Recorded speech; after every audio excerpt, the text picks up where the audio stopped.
출발 새아침.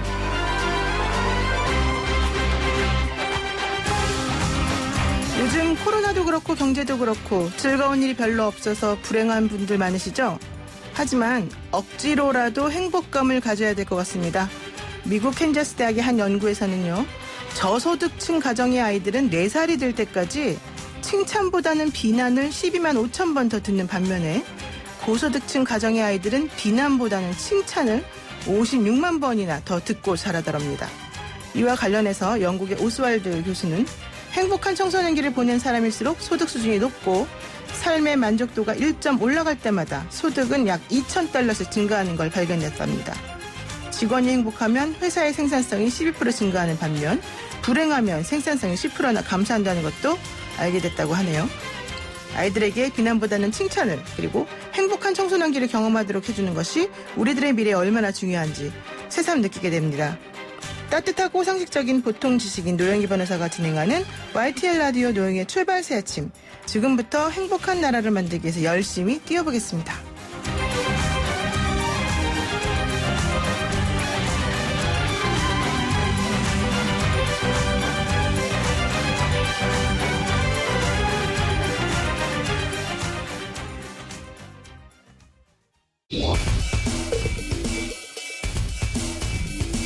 막히는 출근길 뉴스엔 급행 열차를 타라. 헬마 뉴스. 네, 매일 아침 청취자 여러분들의 속을 시원하게 뚫어드리는 시간입니다. 오늘도 헬마 뉴스 함께합니다. 헬마우스 임경빈 작가 나와 계십니다. 안녕하세요. 안녕하세요. 헬마우스입니다. 네, 오늘 첫 번째 소식은 뭘까요? 오늘은 미국 소식부터 시작해볼까 합니다. 트럼프 대통령이 어제 백악관에서 코로나19에 관련해서 이제 긴급 기자회견을 가졌는데요. 네. 그렇지 않아도 이제 미국의 CDC 책임자들이 연일 그 미국 국내의 대규모 지역 감염 가능성 이걸 이제 경고하고 있었기 때문에 이 문제에 대한 얘기를 할 걸로 좀 주목을 받았습니다. 네. 특히 어제 제가 이제 CDC의 그 낸시 메소니의 국장 기자회견 내용을 소개를 해드렸었는데 미국의 지역 감염 사태는 과연 일어날 것이냐 하는 문제가 아니라 네. 정확히 언제 일어날 것이냐의 문제다. 그렇죠. 이렇게 얘기했을 정도로 이미 미국 내 심각하다. 미국 내의 코로나19 확진자는 지금 급증을 해가지고 60명을 넘어섰고요. 네. 게다가 어제는 이제 캘리포니아에서 감염 경로를 알 수가 없는 명백한 지역 감염 확진자가 나오기도 했습니다. 그래서 어제 트럼프 대통령의 입에 관심이 쏠렸던 겁니다. 그렇죠. 사실 이탈리아에서도 확진자가 650명이 넘게 나오고 사망자가 17명이 나왔다 그래서 예. 매우 심각하다 이런 얘기 나왔는데 미국도 마찬가지군요. 비슷하게. 예, 그렇습니다. 지금 이게 확산되는 추세가 될 것 같고요. 다만 이제 어제 트럼프 대통령은 말하자면 이제 자기네 정부가 대응을 잘못했다고 할 수가 없기 때문에 엄청 허세를 떨었습니다. 아, 그래요? 예. 코로나19와 관련된 어떠한 상황에 대해서도 매우 준비가 돼 있다. 매우. 예. 네. 코로나 위험은 여전히 미국 국민들한테는 매우 낮은 수준을 유지하고 있다. 이런 네. 얘기를 이제 자기들이 잘했다는 얘기만 줄창 쏟아냈습니다. 네. 그런데 원래 그러면서 이제 미국은 원래 독감으로도 사람이 많이 죽는다. 이런 식의 이제 물타기도 하고 뭐 독감 걸린 사람을 우스꽝스럽게 흉내내기도 하고 이런 태도를 보였습니다. 약간 좀 대통령이 품위가 없는 거 아니에요? 그러니까 이게 이제 사실은 트럼프 특유의 그 허세와 자기 자랑만 이제 쏟아낸 건데 그렇죠. 정작 기자회견에 함께했던 이제 다른 정부의 이제 당국자들이 앞으로 좀 확진 사례가 늘어날 것이다 이런 우려를 전하기도 했고. 네. 근데 이제 제가 주목한 거는 우리 한국 언론들의 이제 태도였습니다. 미국 내에 이제 지역 감염 확산 문제에 그 다른 외신들이 주목하고 있을 때 한국 언론들은 거의 전부가 한국에 대한 입국 금지 여부에 주로 관심을 가졌습니다. 하지만 이제 트럼프처럼 이제 허세가 화법인 사람은 실제로 중요한 내용을 숨기는 그 방식을 취하는데. 그렇군요. 예, 어제 뭐 마치 아무것도 아닌 것처럼 대충 넘어갔는데 실제로 진짜 중요한 정보는 펜스 부통령을 코로나19 대응에 대한 책임자로 임명을 한 거. 그게 이제 중요한 정보였거든요. 그러네요. 그렇게 높은 그런 위치에 있는 공직자를 예. 코로나19에 대한 책임자로 임명했다. 이게 이제 한국으로 취재하면 이런 겁니다. 문재인 대통령이 긴급 기자회견을 열어서 나와가지고 한참 이제 자랑을 합니다. 우리 방역은 엄청 잘 되고 있고 아무 걱정할 필요가 없고 우리는 짱이에요. 뭐 이런 얘기를 떠들다가 마지막에 마치 지나가는 말처럼 근데 오늘부터 중앙대책본부의 책임자는 국무총리가 맡기로 했습니다. 이러고 지나가는 겁니다. 네. 그럼 사실 이게 아마 난리가 나지 않겠습니까? 지금 뭐 하는 거냐 지금 기자회견에서. 그게 중요한 정보 아니냐. 그만큼 심각하다는 거 아니냐. 이런 게 되는 건데. 네. 트럼프 대통령이 이제 그런 식으로 이제 눈속임. 뭐 하는 거죠. 사실은 미국이나 일본이 확진자 수가 적은 거는 검사를 제대로 안 해서다 이런 얘기도 나오는 상황이기 때문에 그들의 말을 그냥 액면 그들을 믿긴 좀 어렵지 않나요? 그렇습니다. 근데 이제 한국 매체들은 이런 어떤 지역 감염 가능성 그리고 이제 미국도 대비하기 시작했다 이런 쪽에 초점을 맞추기보다는 이제 한국인에 대한 입국을 어떻게 할 거냐 이쪽에 그렇죠. 주로 사실 초점을 그걸 맞췄었어요. 걱정했죠. 예. 예, 그런 얘기가 있었고요. 뭐 영국의 어떤 가디언지하고 비교를 해보자면 트럼프가 마이크 펜스 부통령에게 미국 코로나 바이러스 대응을 담당시켰다. 이걸 이제 헤드라인으로 뽑은 거에 비해서 역시. 한국은 트럼프 대통령 코로나19 관련 한국 여행 입국 금지 적기 아니다. 이쪽에 이제 초점을 맞춘 게 네. 또렷하게 좀 차이였습니다. 영국 가디언지 수준이 매우 높네요. 네. 네. 자, 어쨌든 그만큼 지금 미국도 신경을 많이 쓰고 있다. 이 코로나19에 대해서 이런 얘기죠? 그렇습니다. 중국을 봉쇄하겠다고 했던 이제 미국의 정책이 사실상 실패했다는 얘기가 되기 때문인데요. 이거는 이제 미국이 이제 지역 감염을 사실상 인정하고 준비 작업에 들어갔다는 신호로 볼 수 있을 것 같습니다. 우리 같으면 지금 아예 이제 저인망식으로 바닥에서부터 저증상 감염자를 다 이제 긁어 올리는 그렇죠. 그런 예. 방식을 취하고 있는데 미국은 사실상 지금까지는 제대로 지금 대응을 안 하다가 이제야 좀 시작해 보려는 단계 그런 정도로 볼 수 있을 것 같습니다. 그럼 미국 말고 다른 나라는 어때요? 지금 다른 나라 상황은 굉장히 심각합니다. 아까 말씀해 주신 대로 이탈리아는 확진자 수가 650명을 돌파했고요. 사망자는 17명. 예, 이란 같은 경우도 지금 확진자가 245명, 사망자가 26명이 됐는데 네. 새벽에 좀 특이할 만한 점은 이란에서는 부통령 중에 한 명이 또 확진을 받기로 했습니다. 네, 맞습니다. 참, 뭐, 기자회견하면서 땀을 뻘뻘 흘리는 누군가의 모습도 나오긴 했었었는데. 예. 하여간에 심각하네요. 자, 그러면 두 번째 소식은 뭘까요?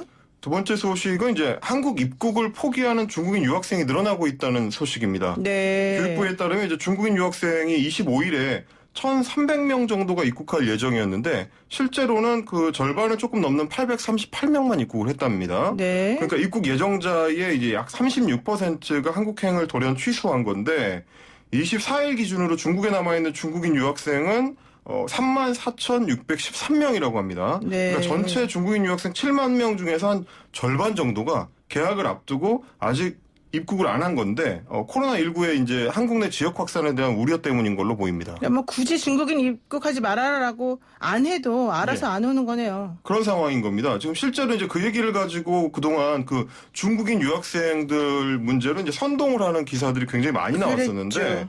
마치 바이러스를 잔뜩 품은 뭐 중국인 유학생들이 몰려올 것처럼 이제 기사를 많이 썼습니다. 제목도 다 비슷비슷한데 몇 개만 소개해드리자면 뭐 중국인 유학생 7만 명 몰려온다. 코로나19 설상가상, 중국 유학생 대거 몰려온다. 관리 초비상, 뭐 중국인 유학생 7만 명 몰려온다. 개강 앞둔 대학가 비상. 이런 식으로 많이 썼습니다. 물론 이제 걱정스럽고 조심해야 하는 사안이기는 한데 이거는 이제 중국인 유학생들에 대한 그 제대로 된 취재가 안 된 좀 허술한 기사였습니다. 그랬군요. 자, 그렇다면은 어쨌든 중국인이라는 이유로 공포 부추기고 선동하면 안 된다. 예. 우리 이제 이걸 교훈으로 삼아야 될 것 같네요. 예, 중국 유학생에 대한 이제 의존도가 높은 특히 이제 지방의 대학들 같은 경우는 지금 걱정이 태산이라고 합니다. 등록금 때문에 그러죠, 사실은. 그렇습니다. 여기서 이제 담당하는 등록금이 굉장히 많았기 때문인데, 이제 한국에 유학을 올 수 있는 중국인 유학생들이 대부분 이제 중산층 이상이거든요, 중국에서는. 그러다 보니까, 건강 문제에 대해서 우리만큼이나 또 예민하고, 네. 또 하나는 뭐냐면 제대로 좀 전달이 안 되고 있는 게 사실은 이들이 이제 들어올 때 검역 과정이 굉장히 까다롭습니다. 일단은 중국에서 출발할 때 그 검역을 통과를 해야 되고 우리 인천공항에 이제 검역을 통과를 해야 되고 네. 다시 이제 기숙사에 들어갈 때도 체크를 합니다. 그 다음에 또 2주 격리를 받아야 되거든요. 어떻게 보면은 이게 뭐 이를테면 그냥 해외여행을 갔다 온 한국인보다도 검역 절차가 오히려 더 까다롭다. 이렇게도 볼 수 있는 측면이 있기 때문에 이런 사정을 좀 자세히 제대로 좀 보도를 하는 그런 태도가 필요할 것 같습니다. 그런데 또 하나 제가 알려드릴 거는 홍콩에 있는 그러니까 홍콩에 우리나라 학생들이 많이 유학 갔거든요. 네. 홍콩은 사실 시위 때문에 학생들이 지난 10월부터 한국에 와 있는 사람들이 많았는데 네네. 온라인으로 수업을 받는 건 물론이고 네. 이번에 이제 3월 말까지 사실은 개강을 연기하면서 온라인 수업을 했어요. 네네네. 근데 홍콩 어쨌든 들어와서 이제 공부해라라고 하면서 네. 홍콩의 사람들이 한국하고 중국 사람들만을 대상으로 메일을 보냈답니다. 너네 언제 올 거냐. 그래서 대답을 하면 네. 들어와서 2주간 격리돼야 되니까 네, 그 네, 날짜 잘 맞춰가지고 와라. 네. 이런 메일을 보냈다는 거예요. 우리가 지금 비슷해요, 격리하는 사실은. 것처럼, 예, 그런 상황이네요. 그래요. 자, 그리고 세 번째 소식은 뭡니까? 자, 이번 일본 소식입니다. 이제 아베 총리가 어제 전국의 초중고등학교에 전면 휴교를 요청을 했는데요. 엊그제만 해도 각종 행사에 대해서 전국 일률적으로 자제 요청을 하는 건 아니다. 이제 이런 여유를 부렸었는데 이틀 만에 강력 대응 기조로 전면을 바꾼 겁니다. 그렇죠. 이게 뭐 올림픽 때문에 그런 거죠? 예, 뭐니 해도 이제 이렇게 손 놓고 있다가는 도쿄올림픽이 취소될 수도 있겠다. 이런 위기감 때문인데요.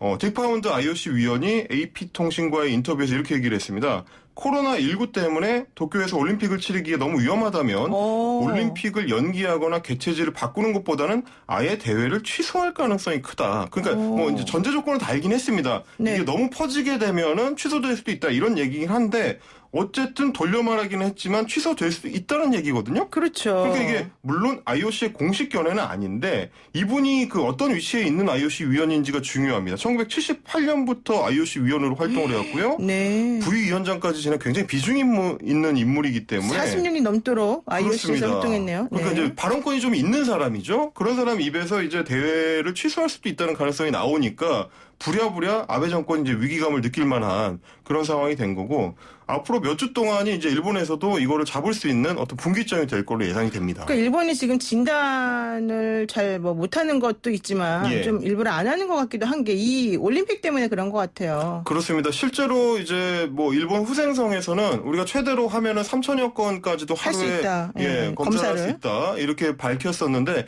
실제 검사 횟수는 뭐 100여 회 남짓인 걸로 드러나고 있어가지고 이제 문제였는데 네. 어제부터는 조금 진단 횟수를 좀 늘리고 있다. 이런 얘기가 나오고 조금? 있습니다.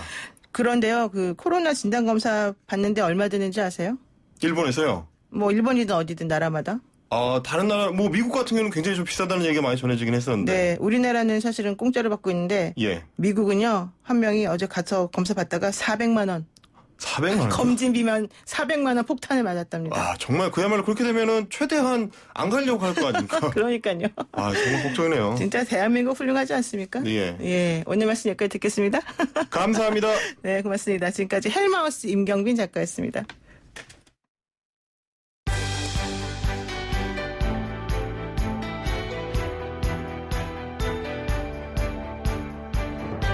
한국 정치를 풀어내는 토론 사이다. 한국 정치를 풀어내는 토론 사이다. YTN FM 출발 새 아침. 여의도 중계석.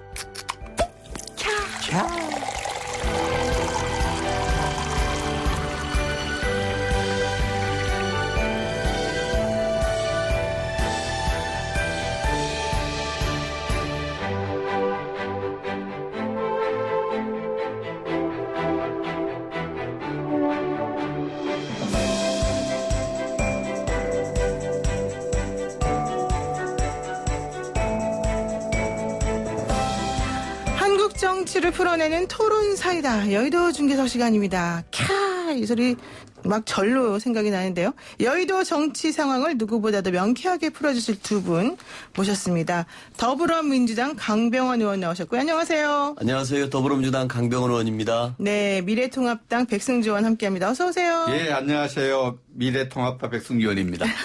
우리 강병원 의원님은 이번에 그 1차 경선 더불어민주당에서 있었던 며칠 전에 거기서 중진 의원, 5선 이상의 중진 의원 5분이 3선 이상이었던가요? 그분들은 막 안 됐는데도 훌륭하십니다. 감사합니다. 다 네, 다 우리 덕분이죠. YTN 라디오 덕분입니다. 네, 그렇습니다. 저도 덕 좀 봤으면 좋겠어요. 당연히 보시겠죠. 자, 그리고요, 이제 코로나19 확산세가 지속이 되면서 정부의 대응을 놓고 문재인 대통령에 대한 청원이 지금 한창 얘기가 되고 있습니다. 극과 극의 청원이라고 하는데요. 탄핵 청원 2월 4일 시작해서 현재 122만 원. 오늘 7시 기준입니다. 현재 122만 명 정도. 또 문재인 대통령 응원하는 청원이 2월 26일 시작했는데 현재 89만 명 정도가 여기 응답을 하고 동의를 했습니다. 탄핵 청원과 응원 청원. 이런 움직임 어떻게 봐야 될까요? 우선 기분 좋은 강병원 의원님께서 먼저. 일단은 뭐 이렇게 그 대통령 탄핵 청원은 저는 집권 여당의 일원으로서 그렇게 봅니다. 어쨌든 이 코로나가 확산되는 거에 대한 국민들이 많은 우려와 걱정을 하고 계시지 않습니까? 네. 또 거기에 이제 공포심도 있을 겁니다. 그래서 그런 의미에서 정부가 보다 더 철저하게 우리 국민의 생명과 안전을 지키는 정책들을 실행해달라. 네. 꼼꼼한 정책들을 해달라는 그런 국민들의 마음이 표출된 것으로 받아들입니다. 네. 한편 좀 안타까운 것도 있어요. 우리 이 청와대 청원 사이트가 정책이나 현안에 대한 그 질문 공간이었지 않습니까? 네, 이제 그렇죠. 언제부턴가 초창기에는. 이게 네. 새 공간으로 한번 진행됐던 적이 있었어요. 얼마 전에는 네. 그 뭐 자유한국당 해체하라는 그런 청원들도 막 올라오고 그랬었는데 어쨌든 좀 그런 세대갈 공간으로 변질되는 것은 옳지 않은 것 같고요. 어쨌든 이 국민들께서 이 코로나에 대해서 갖고 계신 이 공포심에 대해서 어쨌든 정부 여당 우리 국민 정치권 모두가 힘을 합쳐서 풀기 위해서 모든 정책적인 수단들 실효적인 대책들을 실행하는 게 저는 중요하다고 봅니다. 네, 그렇군요. 백 의원님 어떻게 보십니까?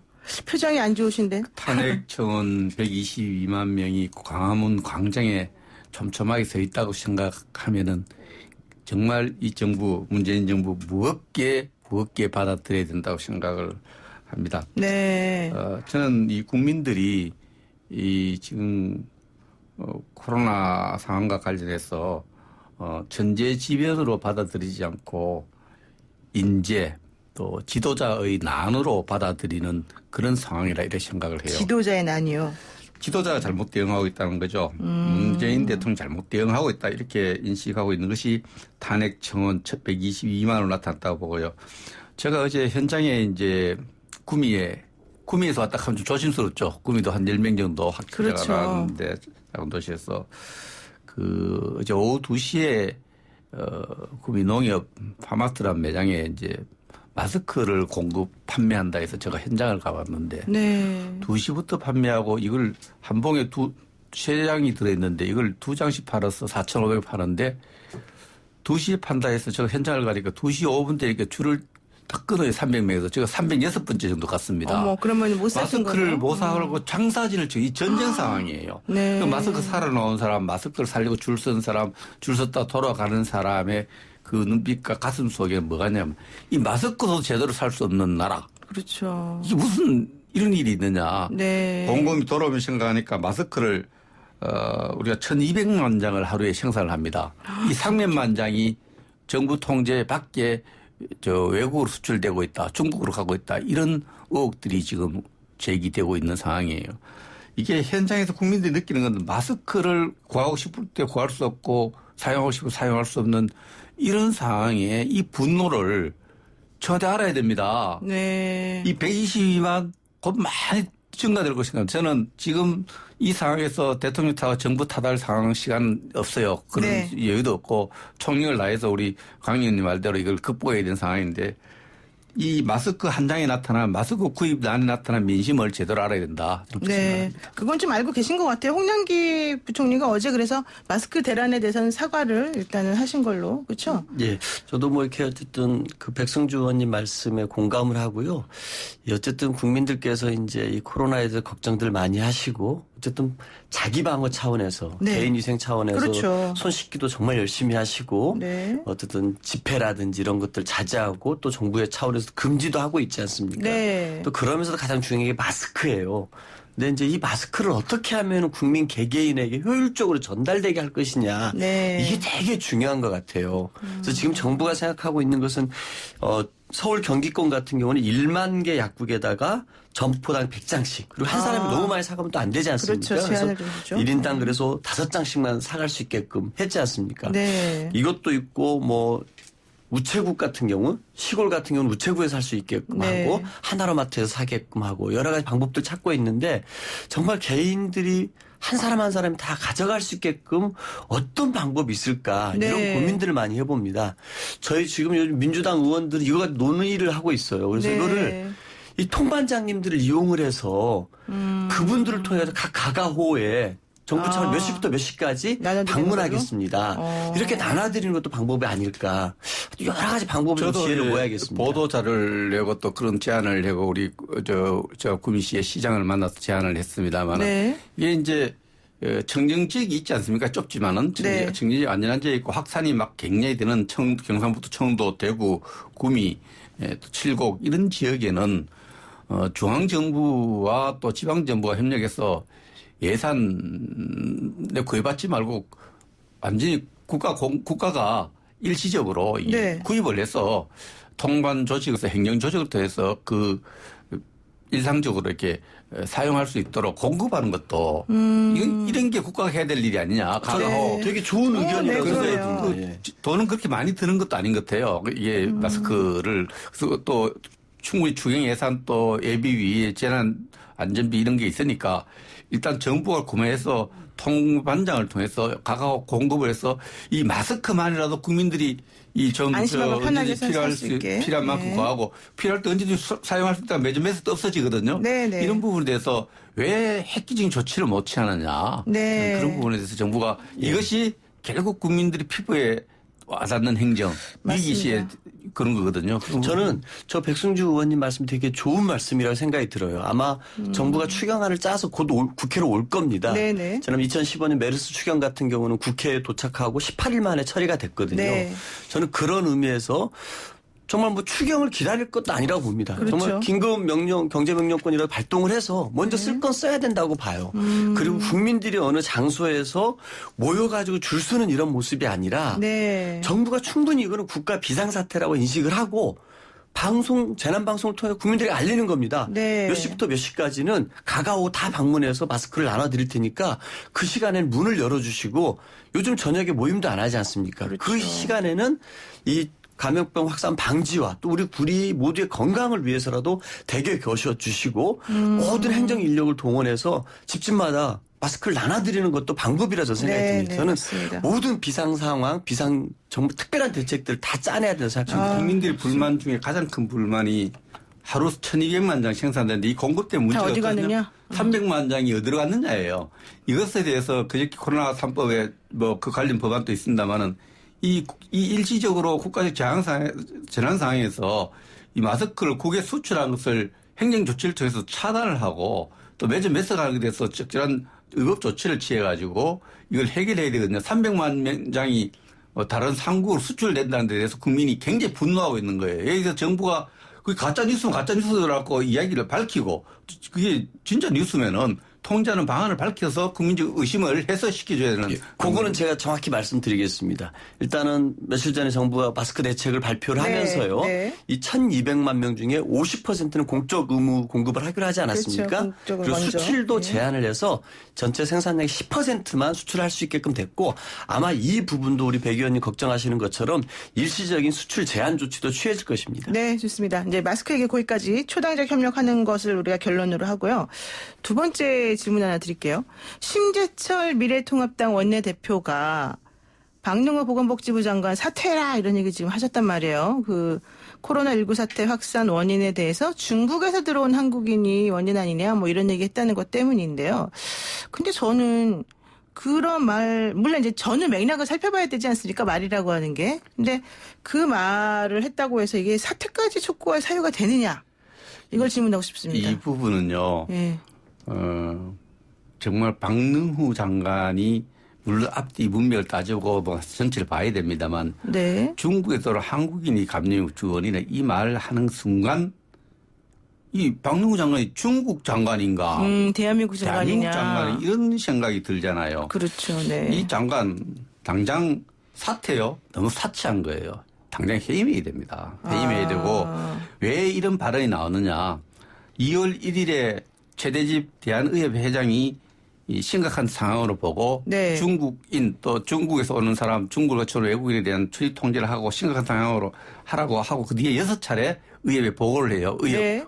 그 전문가 집단에서 했는데 이것을 묵살했는데 제가 판단할 때는 이 그 의협의 어떤 요구 건의사항을 묵살하고 중국인의 입국을 막지 않는 데는 이 박능우 장관의 판단이 주요했다고 생각합니다. 그렇군요. 장관이 잘못된 판단을 계속해서 자기 판단을 옹호하고 합리하다 보니까 이런 엉뚱한 이야기를 나온 거예요. 중국에도 한국인이기 때문에 중국인의 또 중국을 경유한 외국인의 한국 입국을 막지 않은 조치는 뭐 적절했다, 합리적이었다 이 얘기를 넣고 하는 건데 굉장히 잘못됐고요. 네. 저는 왜 이런 판단과 건의를 했을까?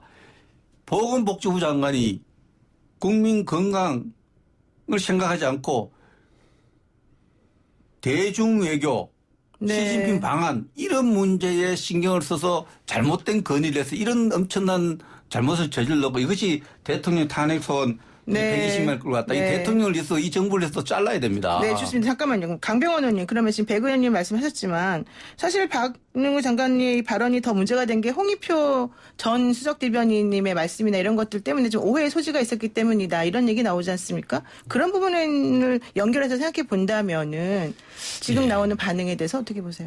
저는 이제 좀 이 국민들의 이제 코로나19에 대한 공포가 우려와 정말 팽배한 시점 아니겠습니까? 네, 네.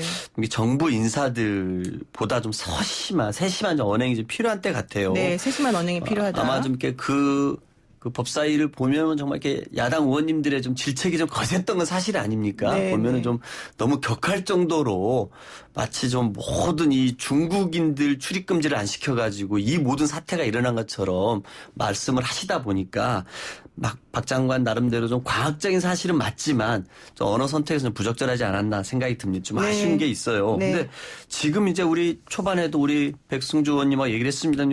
긴급한 국가 재난 시점입니다. 지금이. 지금 현재가. 이제 네. 질병관리 책임자인 보건복지부 장관을 그럼 뭔가 좀 이렇게 부적절한 말을 했다고 해서 경질해야 된다고 하는 거는 좀 불필요하게 또 국민들에게 재난에 대처해야 될 정치권이 또 정쟁한다라는 네. 모습으로 비칠 필요가 있습니다. 제가 박능우 장관의 말을 전후 맥락을 이해하면서 보니까 이런 얘기 같아요. 이 중국 국적자보다는 중국을 방문하고 귀국한 한국인들에게서 이 발병자가 더 많다. 그렇기 때문에 뭔가 중국인 전면 입국 금지라고 하는 이런 정치적인 논쟁으로 가서는 안 된다. 이런 네. 취지였던 것 같아요. 네. 이 의협 같은 경우는 중국인 전면 입국 금지, 중국발 외국인 경유한 사람 전면 입국 금지하자고 하지만 의협보다는 이 감염병에 대해서 더 전문적인 집단은 감염병 학회입니다. 학회요. 예. 감염병 학회에서는 이 방식은 옳지 않다. 효과적이지 않다, 실효적이 않다라고 이미 얘기를 하고 있습니다. 네. 최근에 우리나라 같은 경우는 이 중국인에 대해서 특별 입국 절차를 시행 중이고요. 그렇죠. 그리고 최근에 예를 하나 들어보겠습니다. 중국인 유학생이 13,436명이 국내에 들어와 있거든요. 네. 이 학생들 중에 확진자가 한 명도 없습니다. 중국인이라는 것만으로 우리가 입국을 금지해 버리면은 네. 중국은 우리나라 사람들도 무조건 다 입국을 금지하겠죠. 그런데 하루에 중국에서 한국으로 들어오는 사람은 한 1,400명 되거든요. 네. 그런데 한국에서 중국으로 가는 사람은 3,700명 정도 됩니다. 우리나라가 더 어마어마한 피해를 보게 되기 때문에 좀 실효적인 측면에서는 접근할 필요가 있다라고 생각합니다. 네, 실효적으로 접근할 필요가 있다 이런 얘기시네요.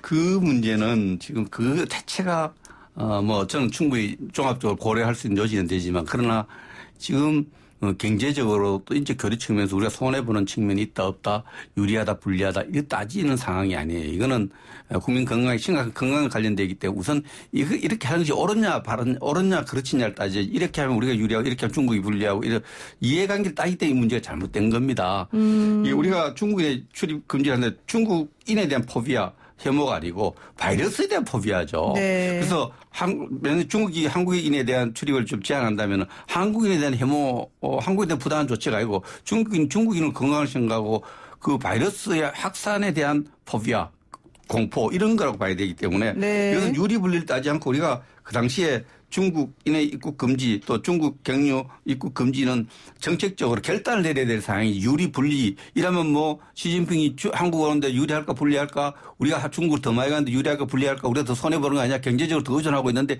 이런 머리가 복잡하면 이건 대통령이 생각해야 되지 보건복지부 장관 생각할 일이 아니에요. 보건복지부 네. 장관은 결단을 내리도록 건의해야 되는 겁니다. 네. 그럼 저 짧게 이거 하나만 여쭤보고서 우리 일부 좀 마쳐야 될 것 같은데 그럼 강 의원님 지금 백 의원님도 말씀하셨지만 중국의 우리나라를 대한 태도도 좀 문제가 있는 것 같아요. 왜냐하면 한국발 여객기를 타고 들어가는 한국인들을 중국에서 일단 격리를 하기 시작했고 난징 얘기도 나지만 장춘이라고 하는 지역에서는요. 한국인들의 집 문에다가 빨간색 딱지를 붙여서 못 나오게 하는 그런 일이 있다는 겁니다. 이런 거에 대해서는 우리 외교적으로 봤을 때 우리보다 훨씬 중국이 우리한테 나쁘게 하고 있는 건데 그래도 입국 금지 이런 거 하면 안 되는 겁니까? 저는 그 중국의 일부 지방정부에서 네네. 그런 과도한 우리 국민에 대한 그렇죠. 과도한 조치를 과도하게. 취하는 건 저는 적절치 않다고 생각하고 네네. 강경화 외교부 장관도 그 부분을 강력하게 항의하고 있습니다. 네. 그때 그 상황을 한번 보면은 그 비행기를 하나 탑승자를 전부 다 격리하지 않았습니까? 그렇죠. 그 비행기 탑승자 중에 발열 증상자가 나온 거 아니겠습니까? 한 명 나왔다고 하죠. 예. 그러다 보니까 이제 그 전체 내가 어찌 될지 모르기 때문에 그 부분을 격리 조치했던 거죠. 우리나라도 중국과 똑같은 조치를 하고 있습니다. 네. 우리나라도요. 처음에 1월 좀 넘어가지고 후베이성에서 오시는 분들 전부 다 입국 조치를 했습니다. 네, 그렇죠. 그 다음에 중국에서 오는 것들은 특별 입국 통로를 만들었고요. 네. 그분들 전부 발열 체크하고 국내 머물 연락처가 확인되지 않으면 입국 조치를 안 시켰습니다. 네, 그랬죠. 이런 것들도 우리는 생각을 해야 됩니다. 어쩌면 중국이 과도하게 우리나라 국민만을 한 건 아닙니다. 네. 그 국내 그 항공편에 있는 모든 나라 사람들, 중국 그렇죠. 사람도 많이 있겠죠. 포함이 돼 있었죠. 다 포함해 그 당시에. 조치를 했습니다만 우리나라 이런 부분들에 대해서도 좀 상호간의 조치가 있다고 보고 과도한 거에 대해서는 저는 그런데 항의하는 게 네, 맞다고 이 봅니다. 문제는 본질적으로 인권에 대한 기준이 중국과 한국이 좀 다른 것 같아요.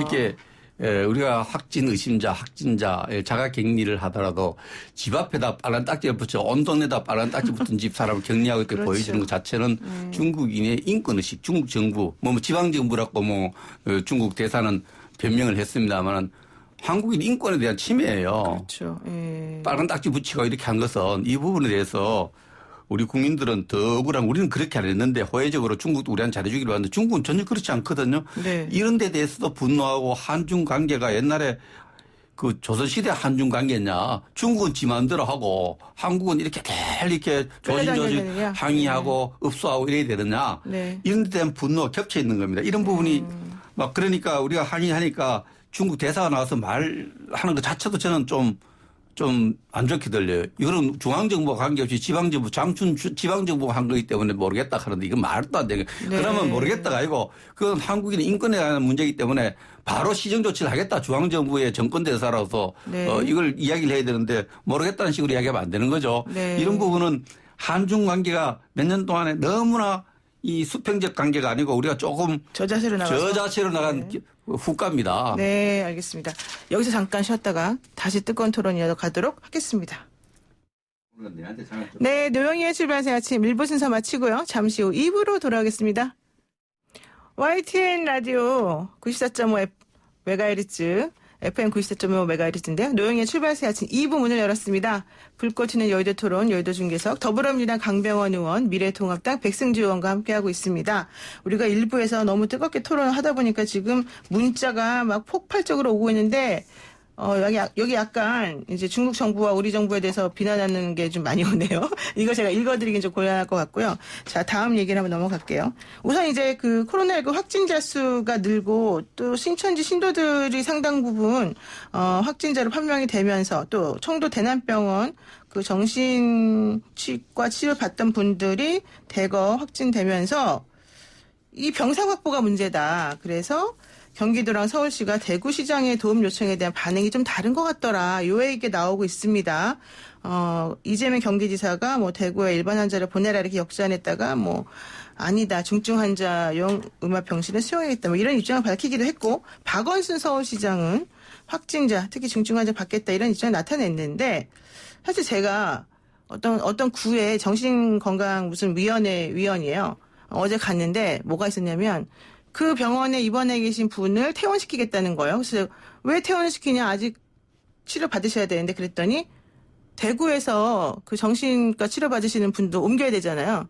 그분들을 위해서 병상을 내줘야 되기 때문에 우리가 이 퇴원과 관련된 논의를 한다 이 얘기를 하시더라고요. 그러니까 서울은 지금 말씀하신 것처럼 중증 환자용 이런 병실을 위해서 뭔가 좀 조치를 적극적으로 취하는 것 같긴 하거든요. 이거 어떻게 보십니까? 저는 그 뉴스를 접하고 참 안타깝게 생각했어요.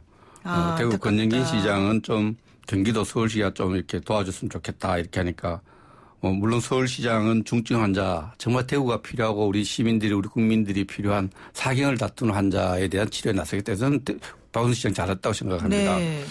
이재명 그 경기지사 경우에 뭐 앞뒤 문맥을 안 따져봤습니다만은 그 일반 환자, 중증 환자, 일반 환자를 보내달라고. 네네. 중증 환자는 거기서 하고. 네. 우리나라를 대한민국을 밖에서 봤을 때는 하나의 도시국가 같거든요. 이게 꼭 큰 나라가 아니지 않습니까? 도시국가 같은 나라인데 이 전염병이 있을 때는 광역자치단체장들이 정치적 경계, 지리적 경계가 있지만 혼연일체가 되어서 내부 조율을 거쳐서 이렇게 뉴스 안 나오고 협력이 돼야 될 상황이에요. 이걸 누가 해야 되냐?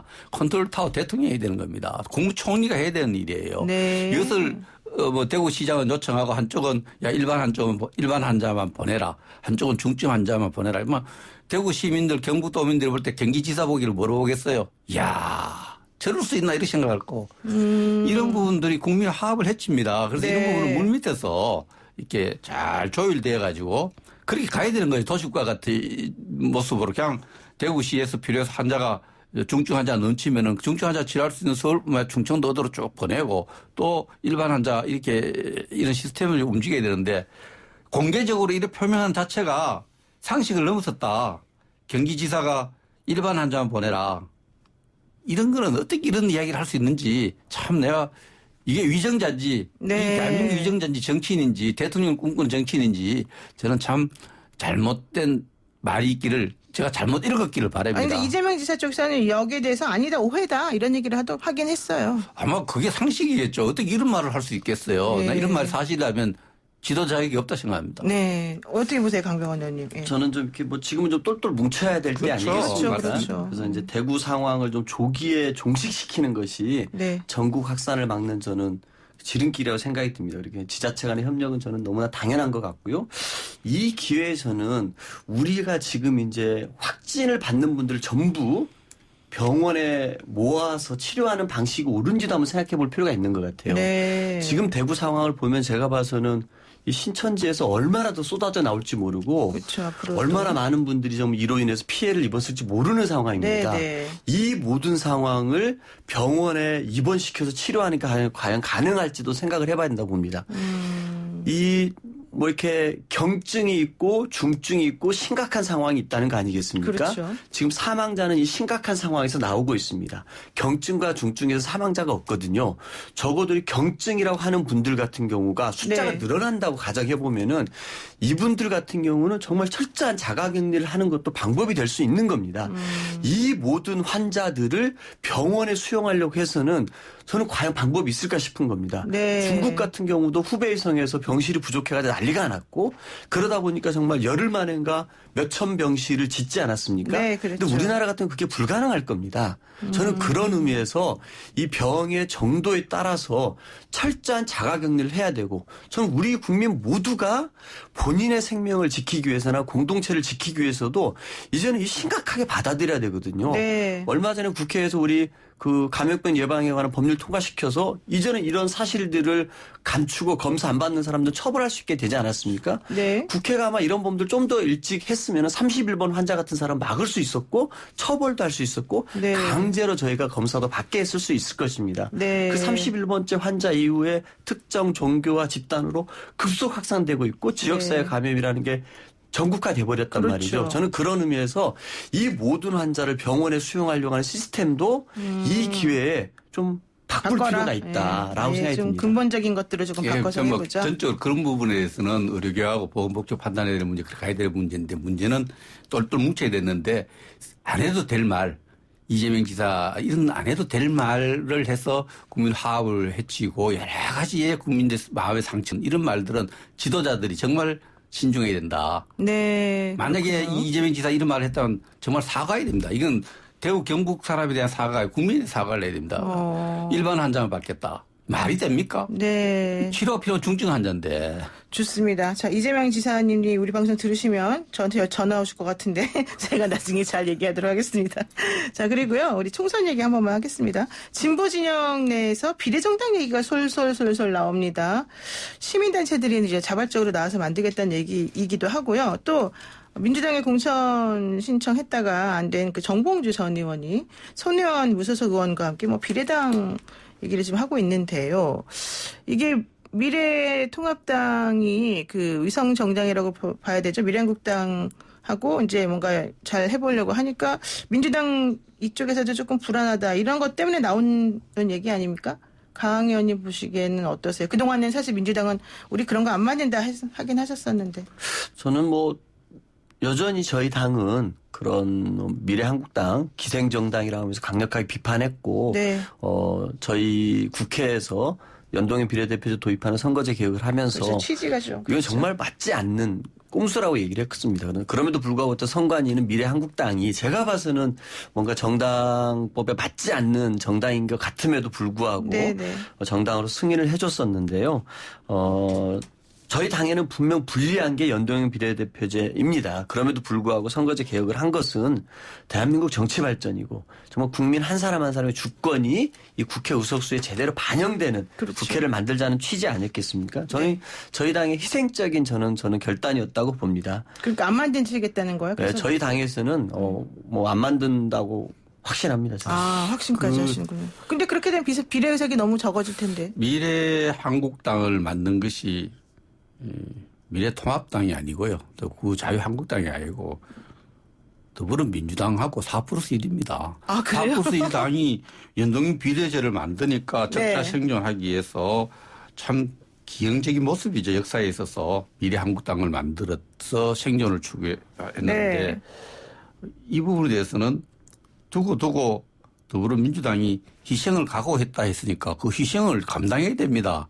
희생을 회피해서 안 돼. 희생을 각오하고 만든 이런 현상을 몰랐느냐 하면은 만약에 이렇게 나가면은 비례의석에서 한국당보다가 10석에서 15 정도 적은 상태에서 대결을 원내 1당 대결을 해야 되는데 지금 원내 1당이 되게 힘든 상황이라고 느끼고 그 부분에 대해서 걱정하는 사람들이 새로 비례시민당 뭘 만들겠다 하는 시민비례당인가. 이야기인데 강 의원님 말씀대로 이거는 희생을 각오했다는 말 속에 굉장히 진리가 담겨 있어요. 그러니까 희생은 맞는다고 보시는 거예요? 그럼 민주당이 아니 지금 희생을 각오했다는 말은 희생을 네. 감당하겠다는 말이 다른 말이거든요. 그래서 민주당이 제1당을 내놓음으로써 반성을 해야 된다. 제1당을 내놓는 희생을 해라? 일단 희생을 감수한다 그런 말은요. 네. 어쨌든 그 거대 양당이 이 수많은 사표를 먹고 자랐던 거 아닙니까? 네네. 그 많은 사표들 속에는 소수 정당들의 목소리가 있었습니다. 네. 그런 부분들이 다 사장됐던 선거제에 대해서 이제는 우리들이 기득권을 내놓음으로써 그 소수 정당의 목소리도 국회에 반영하자는 그런 의미에서 희생이지 기생정당이 등장할 수 있는 그 공간을 열어주는 희생은 전혀 아니라는 말씀을 드립니다. 국회 제1당의 자리를 이제 내놓겠다 희생, 위대한 희생 아닙니까? 그런 희생을 이제 현실화되는 이런 상황이 이런 뉴스를 만들지 않느냐. 네. 제1당을 내놓을 수밖에 없는 그런 상황으로 와요. 연동형 비례대표제든 뭐 준연동형이든 간에 이게 사실 그런 제도를 우리가 취하게 되는 취지가 있는 건데 지금 그 취지랑 너무 안 맞게 하고 이 상황이 돌아가고 있다 이런 의견들도 있거든요. 아니요. 취지는 이제 이상적인 모습으로는 아까 사표를 방지하고 소수야당의 기회를 좀 더 주고 네네. 지역정당 받지 못한 당정당의 기회를 주고 이렇게 하지만 내용은 그게 아니에요. 공수처를 통과시키기 위해서 제1당과 2당이 가져갈 수 있는 비례의석을 제3, 4, 5 군소정당에 나눠주는 거래를 한 거죠. 공수처 때문에 거래한 거였다. 잘못된 거래를 했기 때문에 결국 우리가 제1당이 돼서 가반수를 차지하면 그 잘못된 거래를 모두 바로잡을 수 있습니다. 이 제도 잘못되는 국민과 역사 앞에 알릴 수 있고 또 공수처법도 우리가 가반수 되면은 4+1 민주당이 했던 방식대로 가반수 위력을 통해서 공수처법을 다시 폐기시킬 수 있는 겁니다. 네. 국민은 그러한 선택을 해줄 거로 생각을 합니다. 네. 저는 10초만. 뭐 한국당이 일당이 될 일도 없지만요. 이미 국회를 통과한 이 선거제 개혁이라든지 공수처법을 한국당이 의석수가 좀 늘어났다 해가지고 되돌릴 수 없다고 생각합니다. 보십시오. 절대 안 됩니다. 오늘 말씀 여기까지 듣겠습니다. 고맙습니다. 감사합니다. 감사합니다. 네, 지금까지 더불어민주당 강병원 의원, 미래통합당 백승주 의원이었습니다. FM 94.5MHz YTN 라디오 노영의 출발 새 아침 8시 정각에 돌아오겠습니다.